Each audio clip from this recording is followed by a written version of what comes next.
satu agama saja, tak ada agama banyak, satu Tuhan saja. Bila lama-lama syaitan datang beritahu kepada manusia, ini orang baik-baik ini bila dia mati buatkan patung untuk kita ingat rindu pada dia. Lama-lama manusia juga sembah manusia sebagai Tuhan, sedangkan Tuhan kita hanya Allah SWT. Alhamdulillah. Jadi alhamdulillah setelah David menjadi seorang Muslim secara resminya, nah ini kita yakin Allah SWT sangat bangga hadapan para malaikat dan kita semua bangga. Hari ini David telah menjadi saudara seagama dengan kita, alhamdulillah dengan izin Allah SWT.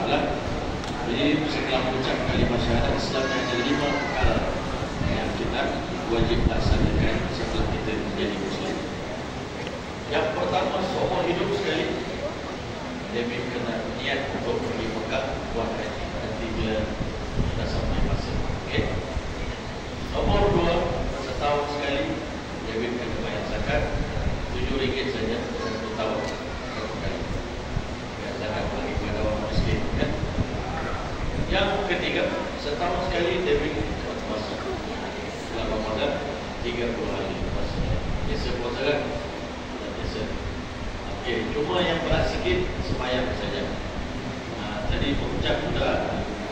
Jadi yang kena buat hari-hari ini sembahyang 5 kali setahun. Yang subuh 2 rakaat, 2 kali, turun naik 2 kali. Itu sembahyang pagi-pagi belum subuh. Pagi tadi ada bangun. Ada bangun. Pagi besok kena bangun. Jadi kawan-kawan ajar sembahyang. Ini David kena ajar sembahyang dan ambil wudhu.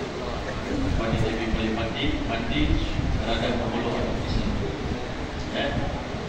Mandi wajib lah, mandi yang wajib. Jadi untuk bersihkan diri David insyaAllah. Itu 5 rukun Islam. Itu perbuatan. Jadi ada 6 rukun iman dalam hati kita. Percaya. Yang pertama, David percaya Allah sebagai Tuhan. Okay. Yang kedua, percaya ada malaikat-malaikat. Malaikat ni yang turun bawa wahyu, kasih tolong manusia, kasih turun hujan, ambil nyawa manusia. Ini semua kerja malaikat-malaikat. Sampai itu Allah hantarkan buku-buku kitab-kitab. Kita kena yakin Al-Quran, dari KL tahu saya pada mana saya tak tahu. Saya tak menjadi semua betul Allah yang hantarkan. Yang keempat, kita kena yakin semua Nabi-Nabi dari Nabi Adam sampai Nabi Muhammad ini semua utusan Allah, messenger Allah. Dan David juga kena yakin Prophet Jesus dia pun adalah seorang Nabi, seorang manusia, seorang Nabi yang lahir sebelum Rasulullah SAW. Yang kelima, kita juga kena yakin yang berlaku dalam dunia ini semua dengan izin Allah. Yang baik ke, yang tak baik ke, yang ke rugi ke, yang untung ke, semua Allah kasih. Sihat sakit semua Allah kasih. Manfaat mudarat buat Allah kasih. Boleh?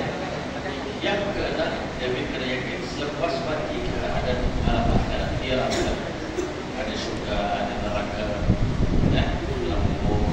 Nanti kita kena tanya soalan, malaikat tanya. David cukup ada tahu dan yakin, percaya saja. Boleh ya? InsyaAllah. Kemudian nanti David belajar soal sembahyang. Sebelum sembahyang kita kena ambil usaha dulu, ambil dulu. Lepas kita mandi, kita ambil dulu, lepas kita sembahyang. Jadi kita sembahyang, kita akan tenang. Kita akan paham lagi.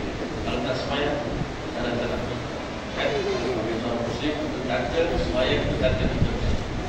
Kita mesti sembahyang. Apa cara supaya itu? Kalau David mati dalam keadaan ini, insyaAllah Allah akan masukkan David ke dalam sekali lagi David sekarang insyaAllah sama ada David dengan Daud, tapi Daud dalam bahasa Arab, David dalam bahasa Inggeris, tapi dalam istilah Islam kita panggil Daud. Daud yang ayat pada jadi alhamdulillah malam ini selesai sudah.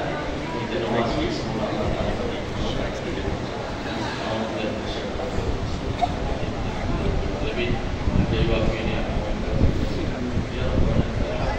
Amin. Amin ya Allah. Amin ya Allah. Amin ya Allah. Ya Allah, kami Allah, terima kasih syukur kehadirat Allah. Sebab Allah yang kami jalankan Allah. Satu orang daripada sahabat kami, saudara kami ya Allah. Ya Allah, Tuhan kami, saudara yang sedang dengan kami ya Allah. Allah kembali sisi ya Allah. Dalam puluh agama Islam ya Allah. Dalam melepaskan kalimah syahadah ya Allah. Amin. Dengan berkat kalimah yang dilepaskan ya Allah. Segala sembilan dia telah menjadi seorang Muslim ya Allah. Dan kalimah syahadah yang dilepaskan ya Allah.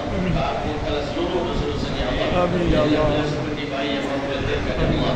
Allah kami jadikan saudara kami Daud ya Allah sebagai seorang Muslim yang terbaik ya Allah. Seorang Muslim yang berbakti pada agama ya Allah. Seorang Muslim yang ikhlas dan mentaati perintah ya Allah. Seorang Muslim yang benar-benar mencintaimu ya Allah. Muslim yang benar-benar mencintai Rasulullah SAW ya Allah. Baginda Muhammad SAW ya Allah. Seorang Muslim yang menghayati ajaran Islam ya Allah. Seorang Muslim yang belajar agama ya Allah dengan sempurna ya Allah. Segala menjadikan contoh ya Allah sebagai seorang pendakwah ya Allah. Yang akan mengajak orang lain kepada kebaikan Amin ya Allah. Mengajak saudara-saudara ya Allah, kawan-kawan ya Allah untuk menjadi juga seorang Islam ya Allah yang beriman kepadamu ya Allah. Ya Allah, kami setelah beliau berislam ya Allah, berilah hidayah yang sempurna kepada hati ya Allah. Terakhirlah hati sanubari ya Allah dengan nur iman ya Allah, dengan nur hidayah ya Allah, dan kekuatan berbeda ya Allah. Beliau daripada segala keburukan ya Allah, juga beliau daripada segala kejahatan ya Allah. Dan kami rahmatlah beliau dengan seluruh kebaikan yang ada di sisimu ya Allah. Ya Allah, yang terkami semuanya Islam yang beliau pada hari ini adalah berkat doa Nabi kami SAW ya Allah. Yang menangis untuk umat ini di Taif ya Allah. Yang menangis untuk umat ini di setiap kesempatan ya Allah. Nabi kami telah banyak menangis mendoakan kami ya Allah. Berkat doa Nabi kami hari ini ya Allah. Kau pilih jutaan manusia kembali ke sisimu ya Allah. Beriman kepada-Mu ya Allah. Dan kau yang mengucapkan kalimah syahadah ya Allah. Berkini dan selamat daripada azab api neraka ya Allah. Dan dimasukkan ke dalam surga wa selama-lamanya ya Allah. Amin ya Allah. Kami berilah kekuatan kepada kami ya Allah. Balik kami dapat dakwah ya Allah. Dan ajak selama mungkin ya Allah. Sahabat kami, saudara kami ya Allah. Terutama ya Allah orang yang berbangsa Cina, berbangsa India ya Allah. Yang masih lagi ya Allah mereka belum kenal siapa Engkau ya Allah. Yang belum kenal kepada agama Islam yang suci ya Allah. Agama Islam yang murni ya Allah. Agama Islam yang sanad ya Allah. Berikan kebaikan ya Allah. Ya Allah, kami seandainya mereka tahu betapa indahnya menjadi seorang Muslim ya Allah. Satu dunia akan berduyun-duyun ya Allah memeluk agama Islam ya Allah. Sebagaimana berlaku pada zaman Nabi kami SAW ya Allah. Ya Allah, kami berilah kekuatan kepada kami semua yang menyaksikan pada malam ini ya Allah. Untuk berangkat ke seluruh dunia ya Allah. Untuk memperjuangkan agama-Mu ya Allah. Sampaikan kaki kami ke bumi Amerika ya Allah. Sampaikan kaki kami ke bumi Kanada ya Allah. Sampaikan kaki kami ke bumi Brazil ya Allah. Sampaikan kami ke bumi Argentina ya Allah. Amin ya Allah. Menjadikan kami da'i-Mu ya Allah. Amin. Dan matikan kami di ujung-ujung dunia ya Allah. Amin ya Allah. Sebagaimana kau matikan para sahabat Nabi Muhammad SAW ya Allah. Amin ya Allah. Berkat kepada mereka lah hari ini kami beriman kepada-Mu ya Allah. Amin. Jadikan pulau perhentian ya Allah. Rahmatilah penduduk pulau perhentian ya Allah. Amin ya Allah. Rahmatilah yang ada di Masjid Ar-Rahman ya Allah. Amin ya Allah. Mereka semua telah kami menjadi saksi terhadap kebaikan mereka ya Allah. Amin ya Mereka Allah. sudi ya Allah menerima kami sebagai tetamu ya Allah. Dan masjid ini akan menjadi saksi di hari kiamat nanti ya Allah. Banyaknya orang telah berumur Islam di sini ya Allah. Jadikan semua pelancong-pelancong yang datang di sini ya Allah tertarik kepada keindahan masjid ini ya Allah. Tertarik untuk beriman kepada-Mu ya Allah. Tertarik kepada hidayah-Mu ya Allah. Semuanya Tuhan yang Maha Kaya ya Allah. Hidayah-Mu ya Allah sangat luas ya Allah. Engkau mampu nak beri hidayah kepada seluruh manusia ya Allah. Engkau dan juga engkau keinginan ya Allah untuk beri hidayah kepada hamba-Mu ya Allah. Oleh itu bimbinglah kami semua ya Allah ke jalan-Mu yang lurus ya Allah. Istiqamahkan kami ya Allah. Kekalkan kami di jalan yang mulia ini ya Allah. Amin ya Allah. Akhir hayat kami ya Allah. Sehingga kami bertemu dengan keadaan kepada kami ya Allah. Amin ya Allah. Ya Allah, kami terimalah seluruh kebaikan mereka ya Allah. Rezeki masjid perhentian ya Allah. Amin. Imam ya Allah. Pengurusinya ya Allah. Amin. Pembilannya ya Allah. Pengurusiannya ya Allah. Penduduk kampung di sini ya Allah. Amin ya Allah. Kami tok gurunya ya Allah. Amin. Tok kampungnya ya Allah. Amin. Bila kebaikan kepada mereka ya Allah. Luahkanlah rezeki mereka ya Allah. Berkatilah bumi pulau perhentian ini ya Allah. Jaga perkataan yang sebanyak-banyaknya ya Allah. Bagi Allah kami datangkan pelaju-pelaju selama yang mungkin ke bumi ini ya Allah. Dan mereka datang untuk mencari ketenangan. Kembali mereka membawa hidayah di sisi-Mu ya Allah. Rabbana taqabbal minna innaka antas samiul alim wa tub 'alaina wa lana innaka antat tawwabur rahim. Maulana wa subhanakallahumma wa tahiyyatu